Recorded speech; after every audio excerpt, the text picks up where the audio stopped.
This is Winston Churchill, speaking to you from number 10, Downing Street. Nothing lifts my spirits like a blast of Professor Buzzkill during our darkest hour. He busts myths and takes names like a squadron of Spitfires strafing enemy positions. And I'm totally stoked that he's here again to save Western civilization. So, relax with your favorite whiskey and become enlightened. Well, alrighty then. It is Professor Buzzkill here in the Buzzkill Bunker, and we're talking about something very, very big today. In fact, it's going to take us 3 shows to get through it, and that's because it's World War II.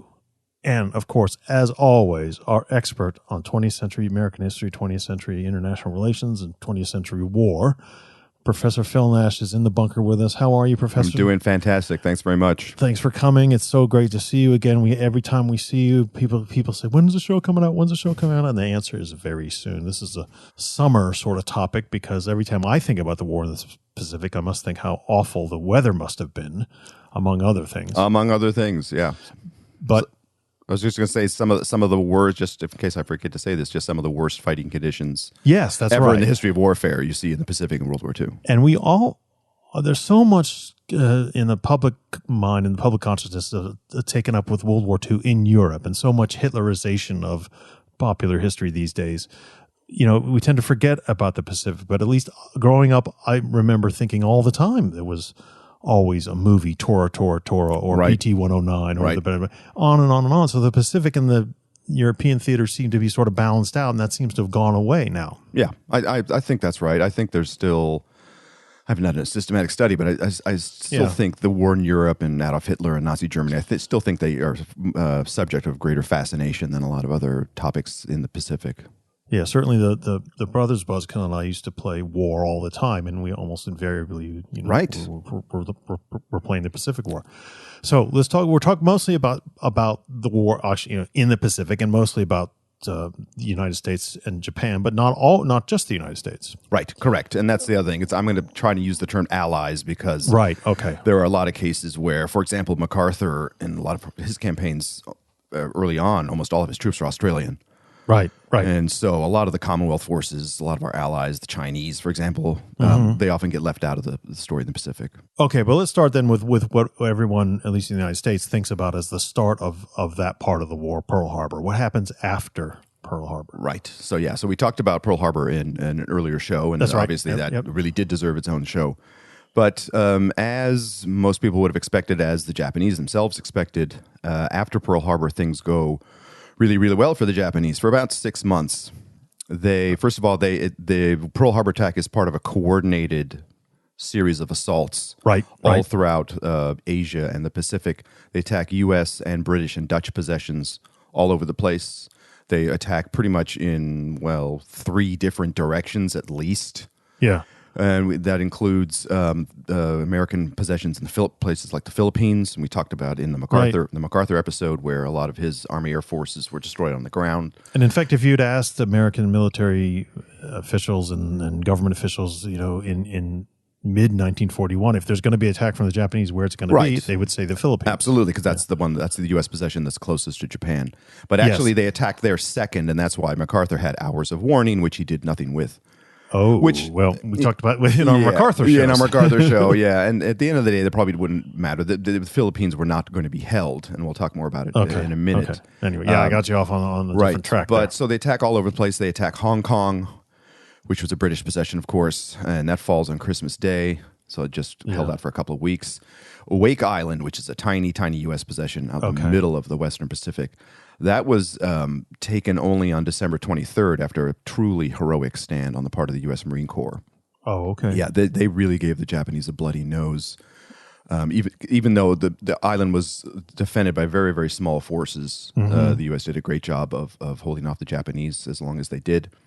The Japanese, of course, attack west into Thailand and Burma, where in Burma, the Commonwealth forces are going to be routed in 1942. They're going to be driven completely out of the country. These are the British Commonwealth forces, right? So they're British. They're Indian largely. some Australians, I believe. Also, some Chinese forces later on are going to be engaged there. But basically, Burma is occupied by the Japanese. The Burma Road is cut, which was the main supply line from India into China. Right. That's going to greatly complicate Allied logistics. And basically, India is threatened. By the middle of 1942, India is under threat. And that's a huge oh my goodness, problem. That's the jewel in the crown. I mean, that's a huge part of the Commonwealth war effort. That's a big problem. You know what? This is so surprising, and all this happens in December. Well, no. It starts in December. It starts in December. But I'm making a big picture argument that goes into the spring of 42. Okay. But there is no phony war. There is no sort of... Oh, absolutely not. Even the gearing up isn't it? Just boom, boom, it's Pearl Harbor, and then everything's supposed to fall. And that's part of what's going on is it's just this massive onslaught, and the Allies are spread too thin. Okay. They just can't protect all these things. And keep in mind, the Japanese, they have the advantage of the attacker, which is they know where they're going and where they're going to hit next. And they have a plan, and they have a strong navy, and they have an army that is large and tested. In other words, it's a veteran force. A lot of it has been blooded in China. But there's a point in the spring of 42 where the Japanese attack what was then called Ceylon with their carrier task force. Now Sri Lanka. That's off the tip of India. That's to the south. That's a long way away from Japan. So there's one of the reasons the Allies in 42 are going to occupy Madagascar. Which is off the east coast of Africa. And you might be thinking, why do they bother with that? Well, it's because of the Japanese threat in the Indian Ocean. Right. So the Japanese reach really is amazing. They also attack toward the southeast. And I feel like Buzzkillers, if their geography isn't so great, maybe they should look at a map. But toward the southeast, and I mean by the Japanese already have island possessions in the middle of the Western Pacific, like the Carolines. Right, okay. And the Marshalls. But they are now going to move further to the southeast and take other island chains, such as the Gilberts and the Solomons, most famously. Right. And so these are basically to the northeast of New Guinea, which is just north of Australia. Right. There's a whole several archipelagos, archipelagos of islands in that area. And so the Solomons are island chain. They occupy that in the spring of 42. They also occupy part of New Guinea in the spring of 42. So they're moving toward the southeast. Okay, I can imagine all of that area, all that sort of between Australia and the mainland of Asia is tremendously strategically valuable. Absolutely. And you control all kinds of shipping and everything Right, else. and in modern warfare, circa World War II, you can not only you can dominate shipping lanes, you can project air power once you set up air bases. That's what the Japanese do when they take islands, as anybody else would. But the most humiliating defeat for the Allies in this period is the Commonwealth defeat in Malaya and Singapore, which remains one of the most humiliating defeats in all of British Empire history. Maybe we could do a whole show on that. This is from December 41, so this starts right away. December 8th, the Japanese land in Malaya and in southern Thailand. And it lasts only until February 42. It's a 70-day campaign where a Japanese force, which is half the size of the Allied force they face, just sweep down the peninsula and force the surrender of over 100,000 Allied troops. 100,000. Yeah, and so they're British, they're Australian, they're Indian. So it is a Commonwealth force, but it is humiliating. The famous Fortress Singapore, which and here's my obligatory Churchill reference. Churchill, I think, thought this was much more impregnable than it actually was. I think some people talked about it like Gibraltar of the East, or whatever, and it just wasn't. And Allied forces, they weren't very well trained. They weren't very well led. They were against a tough and determined force. The Allies weren't very good at jungle fighting, which the Japanese were. And this is where all those POWs that eventually show up in things like the bridge on the River Kwai. Correct. This all sort of starts in these campaigns. Right. A lot of these troops are going to end up as slave laborers. They're going to end up dead because of the horrible conditions in Japanese POW camps. Some of them, we'll mention this in another show, some of these Indians who are captured are going to end up fighting alongside the Japanese in the Indian National Army. Oh, right. They're going to be recruited. That's right. They're going to be recruited basically to fight for their own independence along the Japanese. So how many Allied troops then surrender? Over 100,000. 100,000. Over 100,000. It's one of the worst defeats that the British Empire suffers in all of World War II. Okay. And then Malaya and Singapore will be occupied by the Japanese for the remainder of the war and suffer mightily under Japanese occupation. So by this stage, again, both geographically and in terms of numbers, both the Japanese having more, victorious soldiers and the Allies having fewer, Australia must be threatened. Sure. Absolutely, and that's what that thrust to the southeast is all about. Is that as the Japanese move in a southeasterly direction, so this would be starting roughly around New Guinea, and then headed southeast across Australia's northeastern flank. So more or less where the Great Barrier Reef is. In that region. As they move in that direction, the problem there is that it threatens the connection between Australia and the United States. Oh, okay. Right. The sea lanes and the... Right, exactly. Okay. So if the Japanese continue southeast along that axis far enough, Australia will be isolated from the United States. And that would be disastrous. First of all, that would increase Australia's vulnerability. Yeah. And Australia was vulnerable. Australia was bombed by the Japanese on numerous occasions, including the northern town of Darwin, which was a military base and a port. It was bombed in February 1942. Yeah. And the whole New Guinea campaign, the Japanese landing in New Guinea, if they take all of New Guinea, then they're just sitting basically right on top of Australia. Right.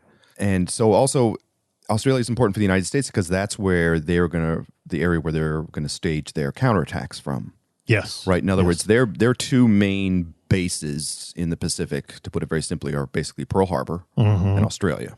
And so if the Japanese are able to overrun Australia, or at least neutralize it, so to speak, sort of the entire Pacific, how to explain this, how to say this, but down to sort of like the international date line, all the way down, will be completely cut off. Right. And then the United States is basically trying to be in a position where they have to project power in the Pacific from a single point.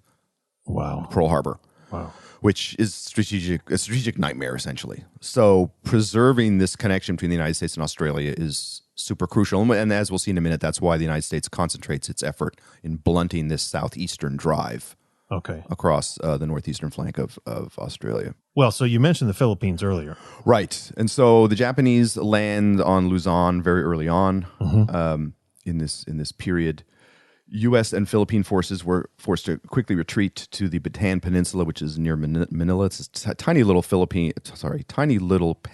in the context of the Philippines. We talked about it in the MacArthur show. And MacArthur did make some mistakes. Having said that, once the Allies managed to retreat to the Bataan Peninsula, they put up an amazingly stout defense. Okay. It's not a very large force. You have a lot of untrained Filipinos who learn very quickly on the job.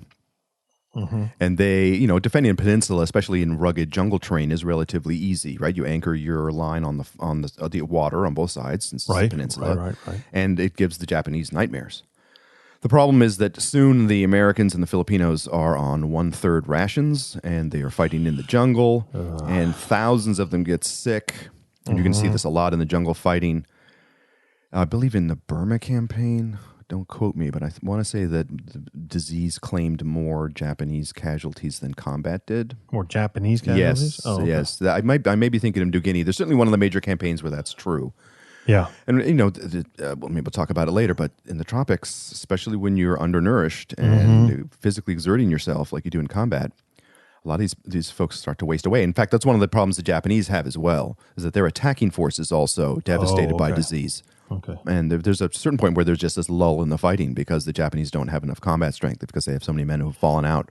There also seems to be a lot more fighting, as in more infantry and island hopping fighting, sort of more manpower heavy fighting than in Europe at this time, where there's it doesn't seem to be balanced out with air attacks. I don't know about that. I mean, generally speaking, in the Pacific, with certain exceptions like Burma and certainly with China, which is a huge exception, typically you're fighting over small areas with relatively small forces. Oh, okay, all right. Even in the Philippines, partly because. The Philippines are large, but on some of these islands, you couldn't possibly deploy a larger force. There's just not enough physical space. As opposed to, say, the Russian front, where you never, ever run out of real estate, and you're constantly worried about how do we cover all this territory with X number of men we have. Yeah, my whole point of comparison was destroyed by the idea the Russian front sort of ruins that. They're far more infantry. No, and I mean, it raises an important point, which is comparing the two big theaters of war really doesn't work, because when you're fighting in the Pacific, it's an ocean, and it's point to point, and there are these vast expanses of open sea Whereas in Europe, it's all ground fighting, and you're moving on land, and there are these big sweeping campaigns on land. Yeah. And so in a way, it's More apples and oranges. Napoleonic, yeah. Right. And so in the Pacific, you've got problems of, like it's and any move to a new hostile island has to be an amphibious landing. Yeah. By definition, whereas in Europe, you generally don't have that problem. Generally, obviously, there are amphibious landings. Yeah, but not as many. Well, up until D-Day, not as many. Right. But so ultimately, the Japanese reinforced, and like I said, the Japanese are going to win this campaign. They finally broke through, and they took Bataan and Corregidor, the fortified island right off of Bataan, in April and May. And so U.S. Filipino resistance ends early May 1942. But what follows is particularly disgraceful, which is the surviving American and Filipino forces who are taken prisoner. They're forced to walk 90 miles to their POW holding camp, or POW camps. And this is the now known as the Bataan Death March. No, it's known as the Death March not only because of the conditions and the distance and everything else, but a lot of these soldiers are already undernourished and exhausted and everything else from fighting. Yeah, so they already haven't been provided for, and now they are further not provided for, not giving adequate food and water, and forced to walk for 90 miles in the tropical heat. And if you didn't keep up, you were bayoneted by the Japanese soldiers guarding you. And so thousands, I forget the exact number, but thousands of people died in this march. And news of this, by the way, and this is important, quickly made it back to the United States. And so this became the subject of propaganda and was all played up in the newsreels. And so this was one of these Japanese atrocities, which for very good reasons really angered a lot of Americans and fired them up further, in addition to the sneak attack at Pearl Harbor. And this is still early-ish 42? Or we're still in the first half of 42. This is May 42. Is when the Philippines 6 months after the American involvement in the war, things are already going very, very badly. There were these sort of genocidal things going on. Oh, absolutely, yeah. The Japanese army, they've already been brutally misbehaving in China. Yeah, that's right. right. Their war crimes and atrocities there are already legion, and they're just continuing their standard operating procedure of executing prisoners of war and mistreating them and abusing civilians, etc. Buzzkillers may remember we did a show last year, I think, entitled "Why Was World War II So Bad?" In fact, what was the death rate everywhere else? Right. And the Chinese civilian population numbers they are lose just millions of people. Yes, horrific. And this is not just the standard quote unquote collateral damage of war. This is largely the result of Japanese policy and the behavior of the Japanese military. Okay, so we've got the Bataan Death March. Do we know how many? Well, do we have a close number on how many? I did not look that up. I know it's several thousand. Several thousand. Just on the march. Just on the march. Ugh. Right. Because most of the Americans and Filipinos who had been fighting were taken captive. They weren't killed in combat. Right. And so, like I said, this becomes rather notorious. Okay, well, even though, of course, the Allies surrender and there's the Bataan Death March and everything, you mentioned earlier that the Japanese are not only running out of men and having manpower problems, but the fact that Bataan was so well defended initially anyway. Right. Does that make any difference? Does that wear the Japanese out? Yeah, and also, you compare it to something like the Malaya-Singapore campaign, where, like I said, the Japanese are attacking a larger force. They accomplished that in 70 days. I mean, that was an amazing feat by an inferior force. Here, the exact opposite happened. The Japanese planned this as a 50-day campaign, and it took 5 months. Yeah. So, and this is important. In fact, the Japanese commander, General Homa, who commanded the attack on Bataan, he was sacked afterwards. He didn't win any friends in Tokyo because of the performance of his force. I would say it was nothing against him. He just ran into a really, really staunch defense. But it seriously disrupted the Japanese timetable. Yeah. And bought the United States additional time to mobilize. And because keep in mind, at this point, months matter one way or another. Right. If the Japanese, for example, let's say they take all the Philippines in 2 weeks, all those forces, all that effort can then be devoted, say, to that earlier thrust to the southeast I talked about. Oh, yeah. Okay. Right, because, I mean, the Japanese, they're very ambitious. Like I said, they're attacking in all directions. They're trying to do all these things at once. And so that means they have a timetable. They have a pace at which they expect this defensive perimeter to be established. Right. And in the Philippines, it runs a cropper. I mean, it just doesn't work the way it's supposed to. And the really, in this first 6 months, the only serious problem they run into is Bataan. Okay. And it is a serious problem. It sets them back. So oddly, not oddly, but it is a victory for Japan, but it also at a very high cost. Very high cost that sets them back. Right. And the obverse is also true, which is this defense, even though they lost, they did an amazing job against long odds and really did throw a spanner in the works when it came to the Japanese master plan. And does that buy the Allies time? Because we haven't talked about it. I mean, the U.S. presumably is still rearming and still building up. Absolutely, yes. So we had started rearming before Pearl Harbor. Yeah. But it's a very slow process. We had a lot of catching up to do. Remember, our army in 1940 is the size of Bulgaria's, and I'm not making that up. We have a lot of catching up to do, and like I said, months matter.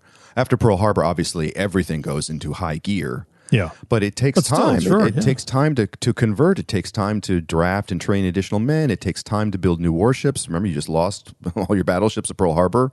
I mean, it takes time. Yeah. And so if you can buy yourself in this early phase when the Japanese are running amok, if you can gain a few months, that's absolutely crucial. And so it really does deserve some attention that to stand in the Philippines. So, Bataan really is a sacrifice for not only of the men, but the forces, but of time. But yeah. In other words, it's a worthwhile sacrifice from the Allied standpoint. Right. Absolutely. Well, speaking of time, this is probably a good time to take a very quick station ID break, and we'll be back in a moment. This is Mary Todd Lincoln. President Lincoln is indisposed at the moment, but he asked me to remind you that Professor Buzzkill is part of Entertainment One's podcast network and is available on iTunes, Apple Podcasts, Spotify, Google Play, and all major podcast apps. Please subscribe and leave him a review. Please also go to ProfessorBuzzkill.com to support him on Patreon, to subscribe to his email notifications, and to shop the Buzzkill bookshelf. Follow him on Facebook, on Twitter at BuzzkillProf, and on Instagram at Professor Buzzkill. Thanks for listening. Okay, we're back with Professor Nash talking about the war in the Pacific, World War II in the Pacific, and the main thrust of this argument is that, a lot of these things have been overlooked, or at least increasingly overlooked. And I didn't realize that, for instance, the Bataan defense and then the Bataan Death March and all these things, which sound so horrible defeats for the Allies, were also ended up buying time for the Allies. Does that help Allies turn things around? Is this beginning of the change in direction? Yeah, I think that's not an unfair statement, or at least in terms of chronology, because and as I think I mentioned in the Pearl Harbor show way back when, Admiral Yamamoto said basically that after Pearl Harbor, I will be able to run amok for 6 months, and after that, I can't guarantee anything. It turns out he was right on the money. Yeah, that sounds exactly right on the money. Right. I mean, it's actually amazing, because it's about 6 months after Pearl Harbor where things start to go south for the Japanese, and apart from the difficulty they had in the Philippines, which, like I said, is serious. Right. Scholars of the war in the Pacific point to a few developments where the Allies stop the Japanese onslaught and start to push back. So the turning points, for lack of a better term.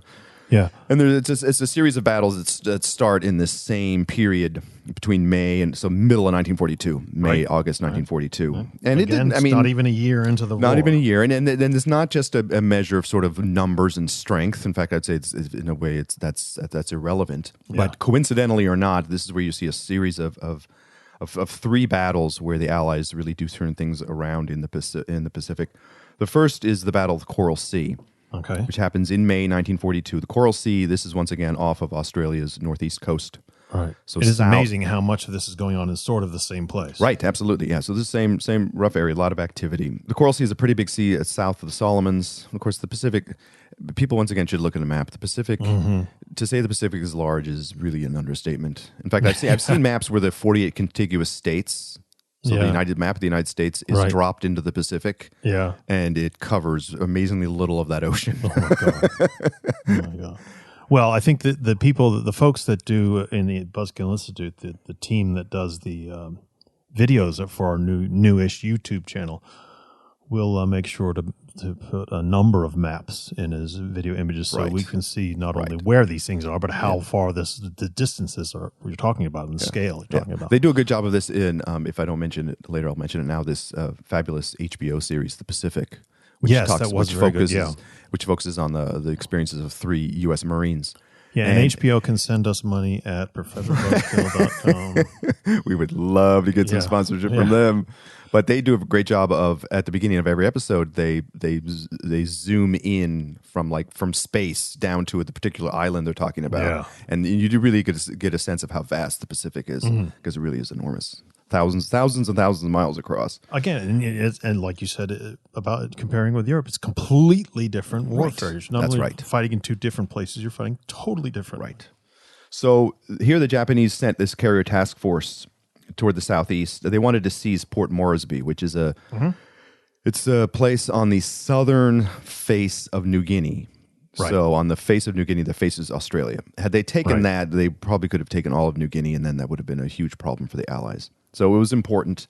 And the Americans thought it was important to stop this Japanese task force.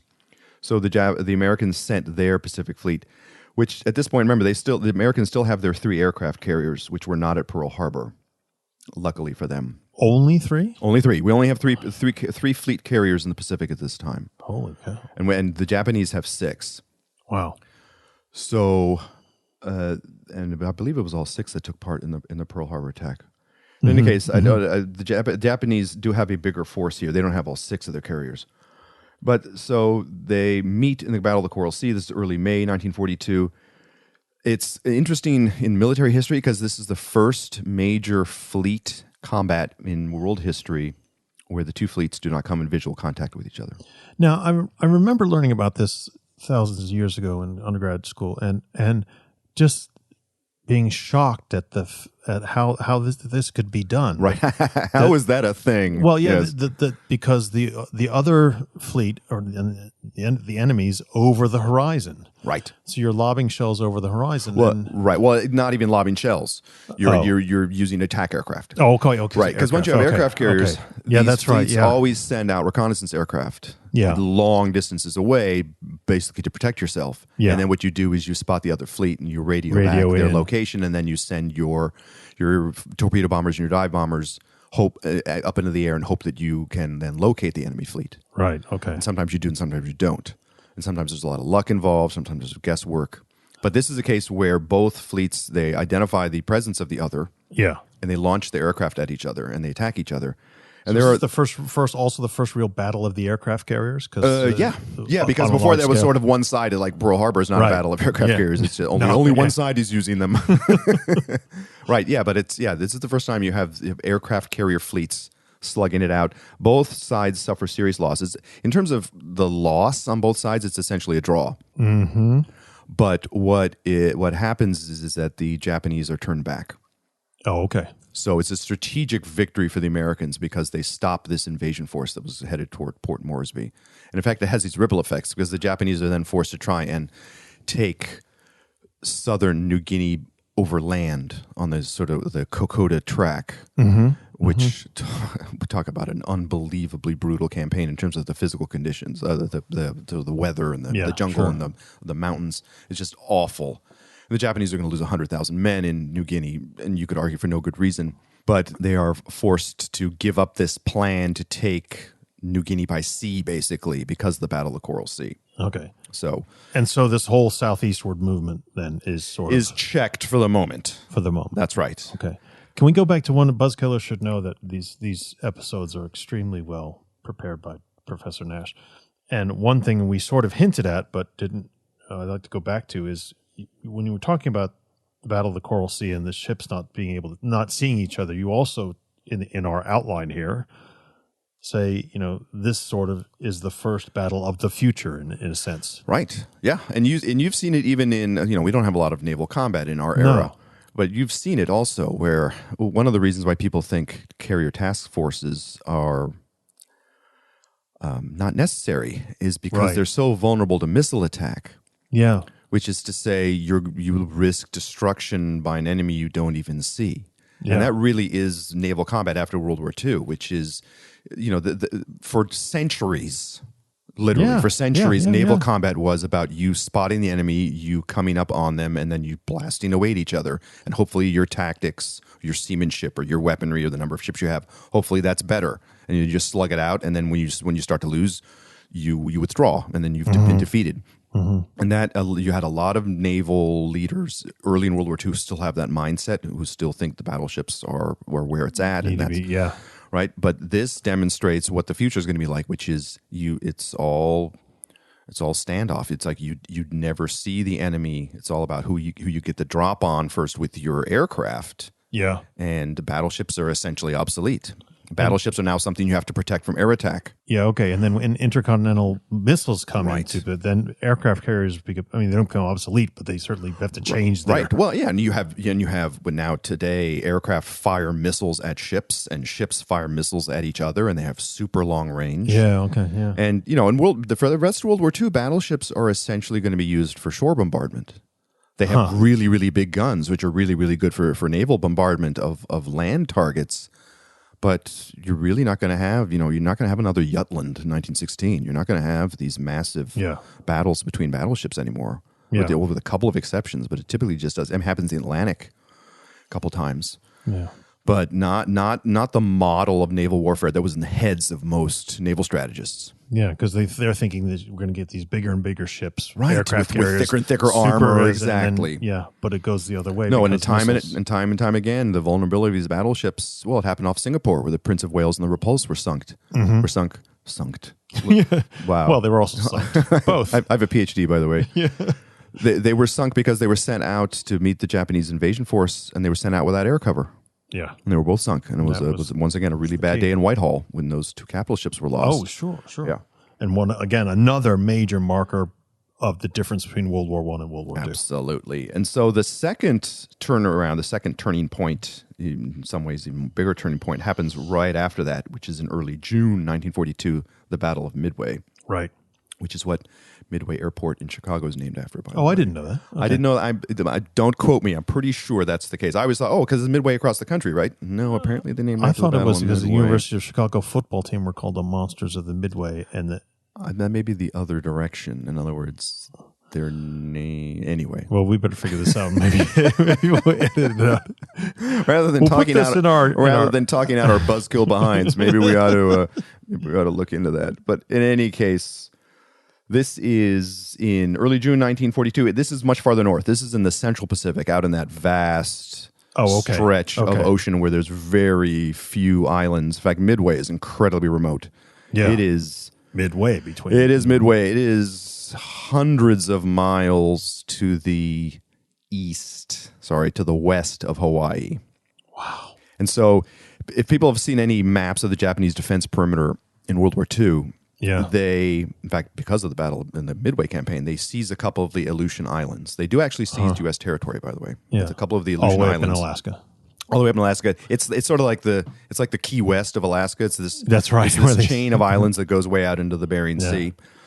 So that's like the northeast tip of the Japanese defense perimeter, and then you draw a straight line due south all the way down to the area we were talking about earlier, like the Solomons, et cetera. Right. In the middle of that line, in the middle of the ocean, is roughly where Midway is. Oh, okay. And keep in mind that in April, the Americans had launched this infamous, for the Japanese, Doolittle raid. Oh, yes, for Tokyo for the first time. Led by Alec Baldwin, of course. Yes, in the Pearl Harbor movie. Before he became Donald Trump impersonator. Exactly, before he became Donald Trump. Exactly. So the Americans had proven that the Japanese homeland was vulnerable. Through that part of the Pacific. Okay, so the whole time in 40, end of 41, early 42, everything's sort of moving southeast, but then here comes this northern... Right. The Americans basically send a task force through this gap in the Japanese defensive perimeter. Gotcha. And the gap's going to be there because there are no islands there.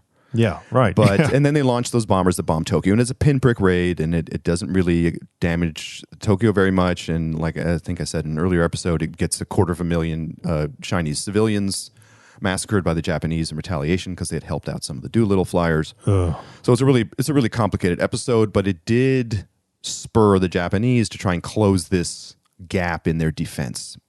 Okay, does that thin out everything for them? Because they, all of a sudden now they really are having to put the whole Pacific. They want to do what they can to close that gap. And the way you do that is you take Midway, which is a tiny it's this chain of islands. The big one does have an air base. I mean, it's a big enough thing to defend and have a base in. Mm-hmm. And so they send their carrier task force of 4 carriers, not all 6. In fact, they can't send all 6 because 2 of them are basically damaged in the Coral Sea. So it's always interconnected. We're still talking about a very small number of aircraft carriers, so it's really surprising. The U.S. will only 3 and the Japanese will only 6. That's right. And keep in mind, each of these fleet carriers has maybe, 60, 70, 80 aircraft. So if you launch all your planes, it's a few hundred aircraft, which can do, as we'll see, can do a lot of damage. So I won't go into the details. We could easily do a separate show on the Battle of Midway. But basically, the Japanese intention is to try and take Midway and in the process lure the Americans into one last showdown. Okay. So they're thinking this might be the way. The Japanese are cocky. They know that they're superior in naval aviation. They just are. Yeah. They want to basically finish what they started at Pearl Harbor. In other words, we destroyed all the battleships. Now we'll destroy the aircraft carriers, and then we will dominate the Pacific. Yeah, which if that happened, they'd be right. And they figured that if we try and take Midway, the Americans will be forced to react. Okay. Which is true.